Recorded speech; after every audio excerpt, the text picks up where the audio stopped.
టీశాట్కు welcome చెప్తూ మనము ప్రభుత్వ పాలనా శాస్త్రం, దీన్ని ఇంగ్లీష్లో పబ్లిక్ అడ్మినిస్ట్రేషన్ అని అంటారు. ఆ పబ్లిక్ అడ్మినిస్ట్రేషన్లో ఆ శాస్త్రంలో భాగంగా ఈరోజు మనం వికేంద్రీకరణ మరియు స్థానిక పాలన అంటే ఇక్కడ మనం ఏం నేర్చుకోబోతున్నామంటే డీసెంట్రలైజేషన్ అండ్ లోకల్ అడ్మినిస్ట్రేషన్. ఈ విషయాలను గురించి ప్రభుత్వ పాలనా శాస్త్రంలో మనం ఈరోజు నేర్చుకునే ప్రయత్నం చేద్దాం. అయితే మెయిన్గా భారతదేశం సమైక్య రాజ్యాంగాన్ని రూపొందించుకున్నది.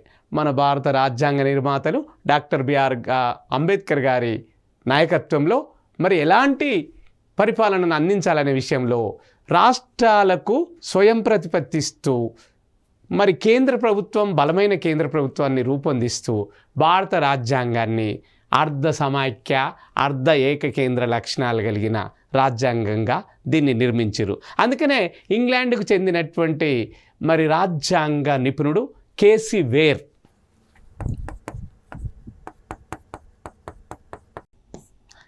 వేర్ ఏమన్నాడంటే దీన్ని అర్ధ సమైక్య, భారత రాజ్యాంగం అనేది సగం సమైక్య లక్షణాలతో కూడుకున్నది, సగం ఏకకేంద్ర లక్షణాలతో కూడుకున్నది. మరి ఈ సమైక్య లక్షణాలతో కూడుకున్నప్పుడు రాజ్యాంగమే అధికారాలను రాష్ట్రాలకు విభజించి ఇస్తుంది. దాంట్లో భాగంగా మరి రాష్ట్రాలు ఆ అధికారాలను జిల్లాలకు ఇస్తాయి, ఆ జిల్లాలు ఆ అధికారాలను మండలాలకు ఇస్తాయి, మండలాలు ఆ అధికారాలను గ్రామ పంచాయతీలకు ఇస్తాయి. అంటే గ్రామ పంచాయతీ, మండల ప్రజాపరిషత్తు, జిల్లా ప్రజాపరిషత్తు, రాష్ట్ర పాలన మరియు దేశం మొత్తానికి కేంద్ర పాలన. కాబట్టి అధికారాలన్నిటినీ రాష్ట్రాలకు, రాష్ట్రాల నుంచి జిల్లాలకు, జిల్లాల నుంచి మండలాలకు, మండలాల నుంచి స్థానిక గ్రామ పంచాయతీలకు. అదేవిధంగా మరి అర్బనైజేషన్లో పట్టణాలలో అయితే మున్సిపాలిటీలు మరియు పెద్ద పెద్ద నగరాలలో అయితే కార్పొరేషన్లు. ఈ విధంగా అధికారాలను కేంద్ర ప్రభుత్వం నుండి ఈ అట్టడుగు స్థాయి ఉన్నటువంటి ఒక పట్టణానికి కానీ ఒక గ్రామ పంచాయతీకి కానీ అధికారాలను పంచి ఇస్తే దాన్ని ఏమంటారంటే వికేంద్రీకరణ, పవర్ డిస్ట్రిబ్యూషను, అంటే డీసెంట్రలైజేషన్ ఆఫ్ పవర్స్. అదే మరి అధికారాలను కేంద్రం తన దగ్గర అట్టు పెట్టుకొని ఉంటే దాన్ని ఏమంటాం? సెంట్రలైజేషన్ ఆఫ్ పవర్స్ అంటారు. దాన్నేమో సెంట్రలైజేషన్ ఆఫ్ పవర్స్, దీన్నేమో డీసెంట్రలైజేషన్ ఆఫ్ పవర్స్. ఇది మనము మెయిన్ టాపిక్గా ఈరోజు నేర్చుకుంటున్నాం. మరి స్థానిక పాలనా వ్యవహారాలను సమర్థవంతంగా నిర్వహించేందుకు తోడ్పడే సంస్థలనే స్థానిక ప్రభుత్వాలు అంటారు, లోకల్ గవర్నమెంట్స్ అంటారు. లోకల్ గవర్నమెంట్స్ అంటే ఏంది? మరి స్టేట్ గవర్నమెంట్ ఎవరు, యూనియన్ గవర్నమెంట్ ఎవరు? భారతదేశం మొత్తానికి పరిపాలించే గవర్నమెంటు మరి మన ప్రధానమంత్రి గారు నరేంద్ర మోడీ గారి నాయకత్వంలో పనిచేస్తున్నటువంటి ఎన్డీఏ గవర్నమెంటు కేంద్ర ప్రభుత్వం అంటారు. మరి రాష్ట్ర ప్రభుత్వం ఎవరు? మన తెలంగాణ రాష్ట్రానికి మరి శ్రీ యనమల రేవంత్ రెడ్డి గారి నాయకత్వంలో కాంగ్రెస్ ప్రభుత్వం. మరి ఇంకా స్థానిక ప్రభుత్వం ఎవరు? జిల్లాకు ఒక జిల్లాను యూనిట్గా తీసుకొని కలెక్టర్ గారు, ఐఏఎస్ నుంచి వచ్చిన కలెక్టర్, ఇండియన్ అడ్మినిస్ట్రేటివ్ సర్వీస్ నుంచి క్వాలిఫై ఇచ్చినటువంటి వాళ్ళు ఆ జిల్లాను యూనిట్గా తీసుకొని పరిపాలిస్తే దాన్ని జిల్లా పాలన అంటారు. తర్వాత జిల్లాలో మండల పాలన, తర్వాత గ్రామంలో గ్రామ పాలన, మరి నగరానికైతే నగర పాలన, మరి పట్టణానికైతే పట్టణ పాలన, మున్సిపాలిటీ, కార్పొరేషన్లు. ఇవన్నీ ఈ స్థానిక ప్రభుత్వాలు అంటారు. అటు రాష్ట్ర ప్రభుత్వం కానీ ఇటు కేంద్ర ప్రభుత్వాన్ని కానీ మినహాయించి మిగతా పరిపాలనను స్థానిక ప్రభుత్వాలు, లోకల్ గవర్నమెంట్స్ అని ఇంగ్లీష్లో అంటారు. మరి గ్రామరాజ్యమే రామరాజ్యం అనే నినాదాన్ని మన మోహన్ దాస్ కరమ్చంద్ గాంధీ, ఈ భారతదేశానికి ఫాదర్ ఆఫ్ ద నేషన్, జాతిపితగా పిలువబడుతున్న ఈ మోహన్ దాస్ కరమ్చంద్ గాంధీ మరి ఏమని అన్నాడంటే, ఆయన కలలను సాకారం చేయాలంటే భారత రాజ్యాంగంలో ఉన్నటువంటి ఆర్టికల్ ఎంత? 40, ఆర్టికల్ 40. ఈ ఆర్టికల్ 40 ఏం చెప్తుంది? ఇక్కడ పంచాయతీరాజ్ సంస్థలను ఏర్పాటు చేయాలని పేర్కొంటుంది. అంటే భారతదేశం 180% గ్రామాలతో నిండి ఉన్నది. 80% జనాభా ఎక్కడ ఉన్నదంటే గ్రామాలలో ఉన్నది. మిగతా రిమైనింగ్ 20% జనాభా పట్టణాలలో ఉన్నది, నగరాలలో ఉన్నది. కాబట్టి గ్రామరాజ్యమే రామరాజ్యము, గ్రామరాజ్యమే రామరాజ్యం అని మన మోహన్ దాస్ కరమ్చంద్ గాంధీ గారు చెప్పి ఉన్నారు. మరి 40వ ఆర్టికల్ ప్రకారం ఈ పంచాయతీ రాజ్ వ్యవస్థను మనం ఇప్పుడు నేర్చుకుంటున్నాము. అలాంటి సంస్థలు ఏందో మనం నేర్చుకుందాం. కేంద్ర ప్రభుత్వం ఎల్ఎం సింఘ్వి ఈ కమిటీ సూచనల మేరకు పంచాయతీరాజ్ నగరపాలక సంస్థలకు 2 రాజ్యాంగ సవరణలు చేయడం జరిగింది. ఎందుకు? ఈ యొక్క పంచాయతీరాజ్ సంస్థలకు, నగరపాలక సంస్థలకు 73వ అలానే 74వ రాజ్యాంగ సవరణలు 1993వ సంవత్సరంలో, ఎప్పుడో 1993 ద్వారా రాజ్యాంగ ప్రతిపత్తి కల్పించడమైంది. అంటే గ్రామము, మండలము, జిల్లాను యూనిట్గా తీసుకొని ఏర్పాటు చేసే సంస్థలను ఏమంటారంటే పంచాయతీరాజ్ సంస్థలు అంటారు. మరి పట్టణాలను, నగరాలను అర్బనైజ్డ్ గవర్నమెంట్స్, ఇవేమో రూరల్ గవర్నమెంట్స్. అంటే నగరాలను హైదరాబాద్ నగరము, వరంగల్ నగరము, కరీంనగర్ నగరము, ఇట్లా నిజామాబాద్, ఇట్లా నగరాలను పరిపాలించే సంస్థలనేమో మనం ఏమంటామంటే కార్పొరేషన్స్ అంటారు. మరి పట్టణాలను పరిపాలించే సంస్థలను ఏమంటారు? మున్సిపాలిటీస్ అంటారు. వాటి కొరకు 74వ రాజ్యాంగ సవరణ చేయటం జరిగింది.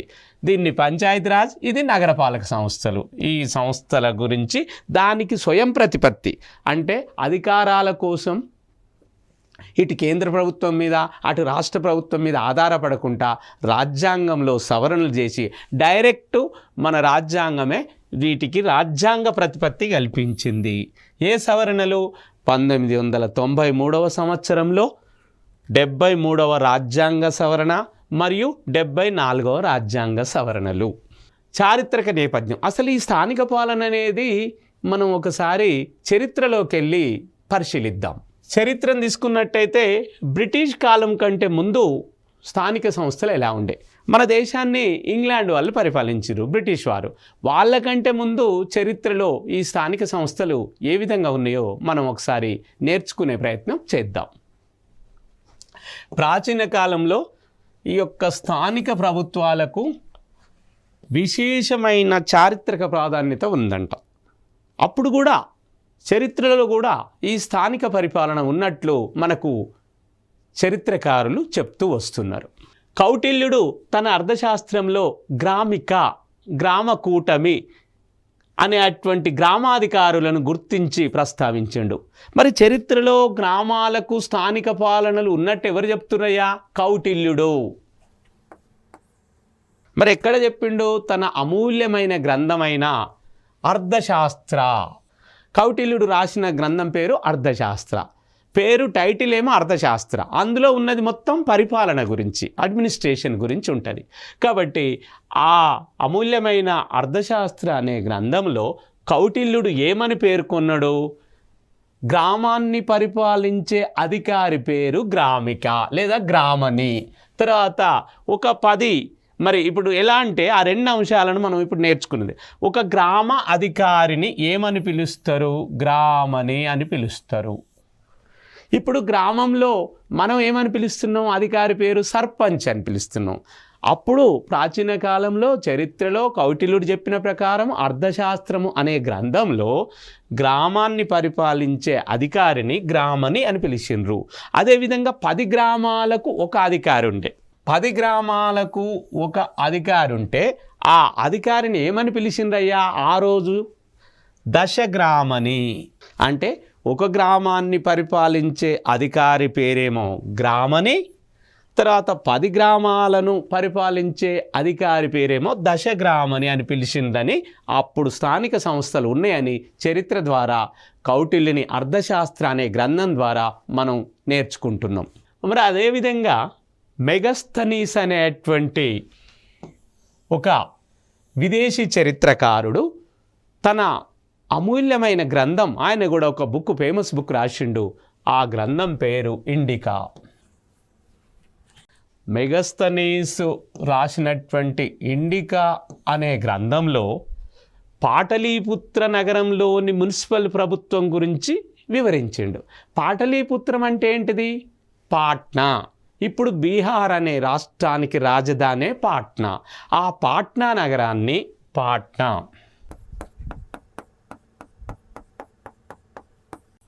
ఈ పాట్నా అనేది సిటీ పేరు, నేమ్ ఆఫ్ ద సిటీ, ఒక నగరం పేరు.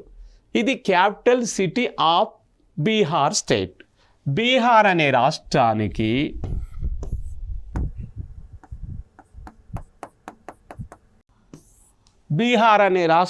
పాట్నా సిటీ రాజధాని, క్యాపిటల్ సిటీ. అప్పుడు పాటలీపుత్రం అని అనేవాళ్ళు చరిత్రలో దీనిని. ఈ నగరంలో మున్సిపల్ ప్రభుత్వం గురించి ఆ కాలంలో మున్సిపాలిటీ, అక్కడ మున్సిపల్ అంటే పరిపాలన, స్థానిక పరిపాలన ఉన్నట్లు మెగస్తనీస్ అనేటువంటి ఒక విదేశీ రచయిత ఇండికా అనే గ్రంథంలో పొందుపరచడం జరిగింది. మరి మధ్యయుగంలో కూడా దక్షిణ భారతదేశంలో చోళులు, ద కింగ్డమ్ ఆఫ్ చోళా అంటే చోళుల పరిపాలనా కాలంలో స్థానిక సంస్థలు అంటే గ్రామాలు విలసిల్లినవి. ఎక్కడ సార్? చోళుల పరిపాలనా కాలంలో. ఈ చోళులు పరిపాలించిన కాలంలో గ్రామాలు చాలా గొప్పగా అన్ని రంగాలలో ప్రసిద్ధి చెందినాయి అంట. అందుకనే చోళుల పరిపాలనా కాలం గ్రామాలకు చాలా ప్రత్యేకతను సంతరించుకున్నదని మనం చరిత్ర ద్వారా నేర్చుకుంటున్నాం. మొదటి పరాంతకుని యొక్క ఉత్తర మెరూర్ శాసనము మరియు చోళులు తాటి ఆకులను బ్యాలెట్ పత్రాలుగా రాసిందట. మొదటి పరాంతకుడు అనే యొక్క చరిత్రకారుని ప్రకారము ఉత్తర మెరూర్ అనే శాసనంలో ఏం చెప్తుండ్రు? చోళులు మరి దేని మీద రాసిండ్రు అంటే తాటి ఆకుల మీద రాసిర్రు. చోళులు తాటి ఆకులను బ్యాలెట్ పేపర్స్గా, బ్యాలెట్ పత్రాలుగా వాడినరట. తాటి చెట్టు మనకు తెలుసు కదా, ఆ తాటి ఆకులను బ్యాలెట్ పత్రాలుగా, ఇప్పుడు మనం పేపర్ వాడుతున్నాం, ఏదైతే కాగితాన్ని వాడుతున్నామో ఇప్పుడు ఈవీఎంలు వచ్చినాయి, ఎలక్ట్రానిక్ ఓటింగ్ మిషన్స్. మరి ఒకప్పుడు మనం బ్యాలెట్ పేపర్స్ వాడినాం. ఆ బ్యాలెట్ పేపర్స్గా ఆనాడు చరిత్రలో తాటి ఆకులను వాడినట్టు ఎవరు? చోళులు ఈ బ్యాలెట్ పత్రాలుగా తాటి ఆకులను, కుండలను బ్యాలెట్ బాక్సులుగా, ఇప్పుడు మట్టితో తయారు చేసిన కుండలను మనందరం చూస్తున్నాం. ఆ కుండలను మరి బ్యాలెట్ బాక్సులుగా వాడినరు. ఈ తాటి ఆకులను తీసుకొని ఓటు వేసి, అంటే దాని మీద టిక్కు పెట్టి వాళ్ళు ఒక దాంతో గీసి, అంటే ఏదో ఇనుప లాంటి ములలతో గీసి కుండలల్లో బ్యాలెట్ బాక్సులుగా వాడినట్టు స్థానిక సంస్థలకు పాలకులను ఆ విధంగా చరిత్రలో ఎంపిక చేసినట్టు మనకు ఆధారాలు ఉన్నాయని చరిత్రకారులు చెప్తుండ్రు. అదేవిధంగా గ్రామీణ ప్రాంతాల్లో సాధారణ సమస్యల పరిష్కారం కోసం పంచాస్ అనే 5 సభ్యులతో కూడిన ఒక మండలి ఉండేది. అప్పుడు గ్రామాలలో మరి ఒక 5 సభ్యులు, ఎంతమంది అండి? 5. ఈ 5 సభ్యులతో ఉన్నటువంటి దాన్ని ఏమని అన్నారంటే పంచాస్. ఇది ఈ మండలి ఆ గ్రామాన్ని పరిపాలించేది. కాబట్టి ఈ పంచాస్ అనే పదమే ఆ తర్వాత కాలక్రమంలో పంచాయతీగా మారింది అనేది ఒక ప్రతీతి. చరిత్ర ప్రకారం పంచాస్ అనే 5 వ్యక్తులతో కూడిన ఒక మండలి గ్రామాలను పరిపాలించేది. ఆ గ్రామానికి ఉన్న ఈ పంచాస్ అనేటువంటి పదము తర్వాత కాలక్రమంలో పంచాయతీగా మారింది. అదే ఈరోజు మనం పిలుచుకుంటున్న గ్రామ పంచాయతీ. అంటే గ్రామాన్ని పరిపాలించే ఒక స్థానిక పరిపాలనా సంస్థ పేరే గ్రామ పంచాయతీ. గ్రామానికి చోళుల పరిపాలన గ్రామ పాలనకు ప్రసిద్ధి అని అతిశయోక్తి మరి లేదు. అప్పుడే మనం చెప్పుకున్నాం. ఈరోజు చోళుల పరిపాలన కాలంలో చోళరాజులు గ్రామాలకు ఎక్కువ ప్రాధాన్యత ఇచ్చిరనేది నేర్చుకుంటున్నాం. ఢిల్లీ సుల్తానుల కాలంలో కూడా గ్రామ స్థాయిలో పంచాయతీలు ఉండేవి. ఎవరి కాలంలో?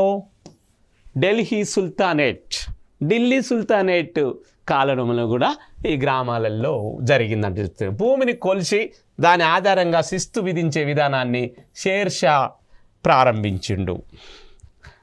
ఇప్పుడున్నటువంటి భూమి, తరి, మెట్ట, పొలాలు, శెలికలు ఈ భూమిని కొలిసి మెజర్మెంట్స్ చేసి వాటి ప్రకారమే శిస్తు ట్యాక్స్. శిస్తు అంటే ఏంది? ట్యాక్స్ అంటాం. ఈ భూమి శిస్తును ల్యాండ్ ట్యాక్స్, సాయిల్ ట్యాక్స్ ఆ రోజు విధించేవారట. ఎవరు మొదలుపెట్టిరు ఇది? షేర్షా అనేటువంటి రాజు ఈ యొక్క మరి భూమిని కొలిసి దాని మీద శిస్తు ఒక ట్యాక్స్ విధించే పన్ను, మనం ఏమంటాం? శిస్తును పన్ను అంటాం. ఈ విధానాన్ని షేర్షా కాలంలో షేర్షా గారు ప్రవేశపెట్టారు. ఈ విధంగా షేర్షా కాలంలో గ్రామ స్థాయిలో స్థానిక సంస్థలు చాలా పరిడవిల్లినాయి, పనిచేసినాయని మనం తెలుసుకుంటున్నాం. మొఘలుల కాలంలో పంచాయతీ స్థానిక పాలనకు సంబంధించిన అన్ని నిర్ణయాలను తీసుకునేది ఈ మొఘలు సామ్రాజ్యం, కింగ్డమ్ ఆఫ్ మొఘల్స్. మొఘలు సామ్రాజ్యంలో కూడా మొఘలుల కాలంలో కూడా ఈ స్థానిక పాలన పంచాయతీ ఉన్నట్టు మనకు తెలుస్తుంది. మరి మొఘలుల కాలంలో పట్టణ పాలనను కొత్వాలు అని అనేవాళ్ళు. ఇప్పుడు కూడా మనం కొత్వాల్ అనే పదాన్ని వాడుతున్నాం. మరి మన హైదరాబాదు నగరానికి మొదటి కొత్వాల్ ఎవరు? రాజబహదూర్ వెంకట్రామరెడ్డి. ఎవరు? రాజబహదూర్ వెంకట్రామరెడ్డి.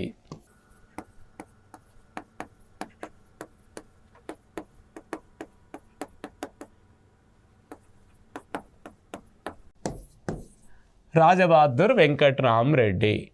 మరి ఈయనే మన హైదరాబాదు నగరానికి మొట్టమొదటి నగర మేయర్గా చెప్పొచ్చు. కాబట్టి ఆనాడు కొత్వాల్ అనే పదాన్ని వాడినరు. కాబట్టి మరి మొఘలు సామ్రాజ్యంలో పట్టణ పాలనను కొత్వాల్ అనే అధికారి పరిపాలించింది. కాబట్టి దాని నుంచే కొత్వాల్ అనే పదాన్ని మనం కూడా తీసుకోవడం జరిగింది. ఈ కొత్వాల్కు సాయంగా మున్సబ్ అనేటువంటి ఇంకొక అధికారి ఉండేవాడు.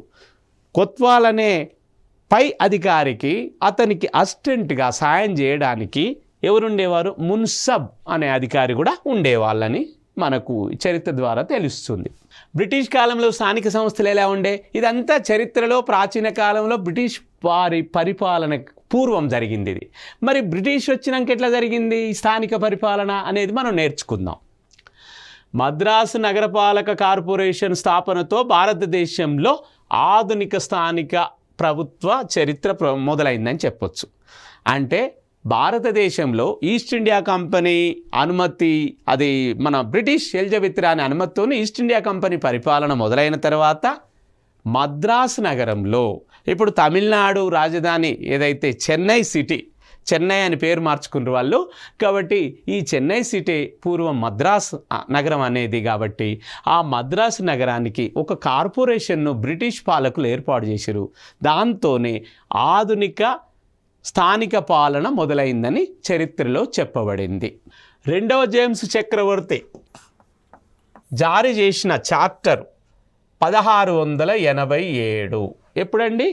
1687. ఎవరినే? Second James.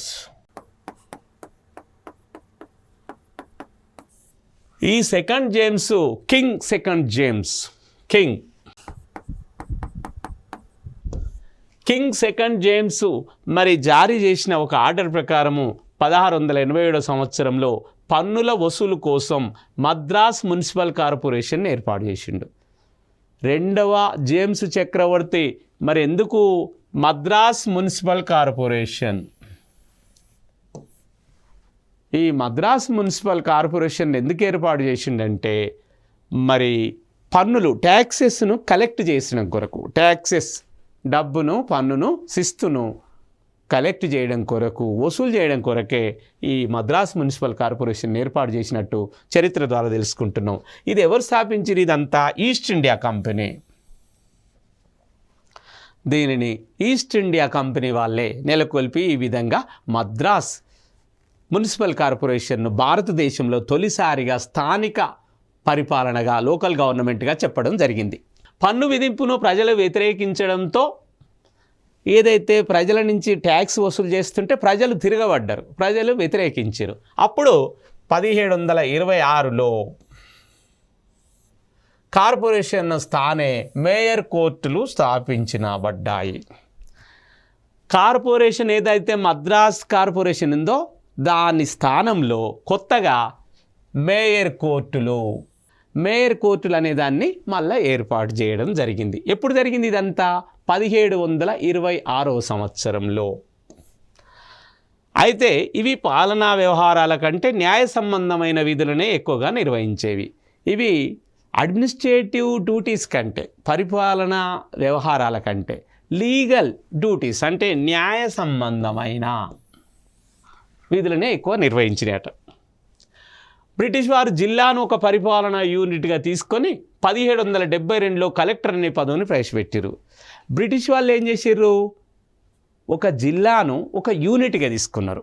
ఒక యూనిట్కు ఒక జిల్లా తీసుకొని ఆ జిల్లా పరిపాలన అధికారిని ఏమని పిలిచిర్రు? తొలిసారిగా ఈ భారతదేశంలో 1772 సంవత్సరంలో జిల్లా మొత్తాన్ని ఒక యూనిట్గా తీసుకొని దాని పాలన అధికారి ఎవరు? పెద్ద అంటే కలెక్టర్ అనే పదాన్ని భారతదేశంలో తొలిసారిగా 1772 సంవత్సరంలో మరి బ్రిటిష్ వాళ్ళు ప్రవేశపెట్టారు. కలెక్టర్ అనేట ఆయన జిల్లా పరిపాలన యంత్రాంగం మొత్తానికి అధికారి.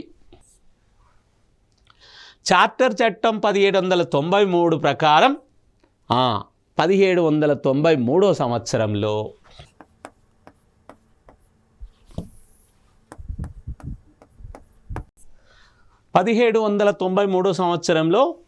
చార్టర్ చట్టాన్ని ప్రవేశపెట్టారు. ఎవరు? బ్రిటిష్ వాళ్ళు. ఈ చార్టర్ చట్టం ఏం చెప్తుంది మరి? మద్రాసు, కలకత్తా, బొంబాయి పట్టణాల్లో స్థానిక ప్రభుత్వాల ఏర్పాటుకు చట్టబద్ధత కల్పించింది.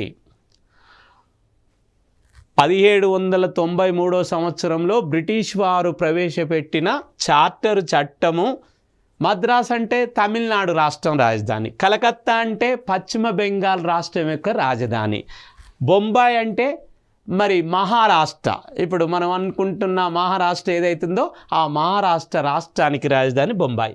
ఈ 3 నగరాలకు భారతదేశంలో తొలిసారిగా స్థానిక ప్రభుత్వాల ఏర్పాటుకు చట్టబద్ధత, ఒక లీగాలిటీని, ఒక లెజిటిమసీని కల్పించడం జరిగింది. ఇదంతా చేసింది ఎవరు? బ్రిటిష్ వాళ్ళు. చార్టర్ చట్టం 1813 ద్వారా స్థానిక సంస్థలకు పన్నులు విధించడానికి, అవి చెల్లించని వారిపై చర్యలు తీసుకోవడానికి అధికారాన్ని కల్పించారు. అప్పుడేమో చట్టాన్ని తెచ్చిరు, ఇప్పుడేమో ఇంకొక చార్టర్ చట్టం తెచ్చి బ్రిటిష్ వారు 1813 చార్టర్ చట్టం ద్వారా, ఇప్పుడు 1813 చార్టర్ చట్టం ద్వారా స్థానిక సంస్థలకు ట్యాక్సెస్ విధించాలి, పన్నులు విధించాలి. పన్నులు విధిస్తుంటే ప్రజలు తిరుగుబాటు చేస్తారు, ప్రజలు వ్యతిరేకిస్తారు, మన భారతీయ ప్రజలు. కాబట్టి దాన్ని మరి చెల్లించని వారిపై, ఎవరైతే పన్నులు చెల్లించమని తిరగబడతారో వాళ్ళ మీద చర్యలు తీసుకోవడానికి మరి ఈ చట్టానికి చట్టబద్ధత కల్పించారు. దీన్ని కూడా లెజిటిమైజ్ చేయడం జరిగింది, లీగాలిటీ కల్పించారు. భారతదేశానికి గవర్నర్ జనరల్ 1835-36గా పనిచేసినటువంటి మెట్కాఫ్, భారతదేశానికి గవర్నర్ జనరల్గా పనిచేసిన ఆంగ్లేయ అధికారి పేరు మెట్కాఫ్. మరి ఈ మెట్కాఫ్ అనేట ఆయనే 1835 నుంచి 36 సంవత్సరంలో భారతదేశానికి గవర్నర్ జనరల్గా పనిచేసిండు. ఆయన భారతదేశ గ్రామీణ సమాజాలను లిటిల్ రిపబ్లిక్స్గా అభివర్ణించిండు. మెట్కాఫ్ అనే ఆంగ్లేయ అధికారి ఆయన గవర్నర్ జనరల్గా 1835-36 సంవత్సరంలో భారతదేశానికి పనిచేసిండు. అప్పుడు భారతదేశంలో ఉన్న గ్రామీణ ప్రాంతాలను ఏమని చెప్పిండంటే సమాజాలను లిటిల్ రిపబ్లిక్స్ అని అభివర్ణించిండు. కాబట్టి నేడు అవే స్థానిక ప్రభుత్వాలుగా మార్పు చెందినాయి.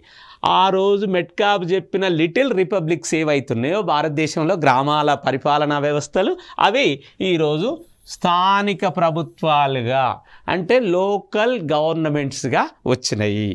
లోకల్ గవర్నమెంట్ ఇన్స్టిట్యూషన్స్గా ఈరోజు మనం నేర్చుకుంటున్నాం, చదువుకుంటున్నాం, అవే పరిపాలన చేసుకుంటున్నాం. మరి భారత కౌన్సిల్ చట్టం ఎప్పుడు వచ్చింది? Indian councils act. భారత కౌన్సిల్ చట్టం ఎప్పుడంటే 1861. మరి దీని ద్వారా స్థానిక అవసరాలను తీర్చే బాధ్యతను రాష్ట్రాలకు అప్పచెప్పారు. అప్పుడేమో గ్రామాలకు డైరెక్ట్ ఇచ్చారు బ్రిటిష్ వారు. ఇప్పుడేమో 1861వ ఇండియన్ కౌన్సిల్ యాక్ట్, భారత కౌన్సిల్ చట్టం ప్రకారం మరి స్థానిక ప్రజల అవసరాలను తీర్చే బాధ్యతను రాష్ట్ర ప్రభుత్వాలకు అప్పజెప్పారు. దీన్ని మళ్ళీ ఆర్థిక వికేంద్రీకరణ తీర్మానాన్ని కూడా పేరెన్నికగన్న ఒక తీర్మానం 1870 ద్వారా భారతదేశంలో మొదటిసారిగా వైస్రాయ్ లార్డ్ మేయో, భారతదేశం యొక్క వైస్రాయ్గా పనిచేసిన ఇంగ్లీష్ అధికారి పేరు లార్డ్ మేయో. ఈయన ఏం చేసిండు, స్థానిక ప్రభుత్వాలకు మొదటిసారిగా 1870వ చట్టం ద్వారా మరి పేరెన్నిక కలిగినటువంటి ఒక ఆర్థిక వికేంద్రీకరణ, ఇక్కడ ఎకనామికల్ డీసెంట్రలైజేషన్ అంటే ఫైనాన్షియల్ డీసెంట్రలైజేషన్ చేసిండు. అంటే రాష్ట్ర ప్రభుత్వం నుంచి తీసి మరి ఎకానమీ మనకు విత్తం కావాలి, ధనం మూలం మిదం జగత్. కాబట్టి ఏ అభివృద్ధి పనులు చేయాలన్నా డబ్బుతో అవసరం ఉంటుంది. కాబట్టి దాన్ని డీసెంట్రలైజ్ చేసి గ్రామాలకు ఇవ్వడం జరిగింది. ఆయన పేరు వైస్రాయ్ లార్డ్ మేయో.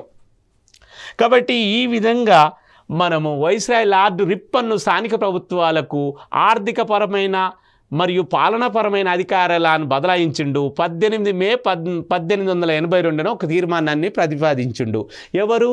మళ్ళీ ఇతను కూడా ఇంగ్లీషు అధికారే. ఇతను వైస్రాయ్ లార్డ్ రిప్పన్. అసలు భారతదేశానికి స్థానిక సంస్థల పితామహుడు అని పేరుంది.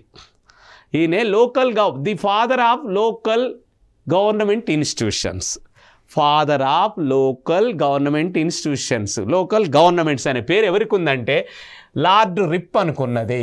వైస్రాయ్ లార్డ్ రిప్పన్ అంటే స్థానిక ప్రభుత్వాలకు ఆర్థికపరమైన మరియు పాలనాపరమైన అంటే ఫైనాన్షియల్ అడ్మినిస్ట్రేషన్ మరియు పాలనాపరమైన అడ్మినిస్ట్రేషన్ను అధికారాలను బదలాయిస్తుండు గ్రామాలకు, జిల్లాలకు, బ్లాకులు, అప్పుడు బ్లాకులు ఉండే సమితులకు, ఇప్పుడు మండలాలు వచ్చినాయి. ఈ విధంగా ఇది ఏ రోజున ఈ తీర్మానాన్ని ప్రవేశపెట్టిందంటే 1882వ సంవత్సరం 18 మే తారీఖున ప్రవేశపెట్టి లార్డ్ రిప్పన్ భారతదేశ స్థానిక ప్రభుత్వ సంస్థలకు పితామహుడుగా పేరెన్నిక పొందినటువంటి అధికారి lord Ripon. Okay, thank you. Next క్లాసులో మళ్ళీ కలుసుకుందాం.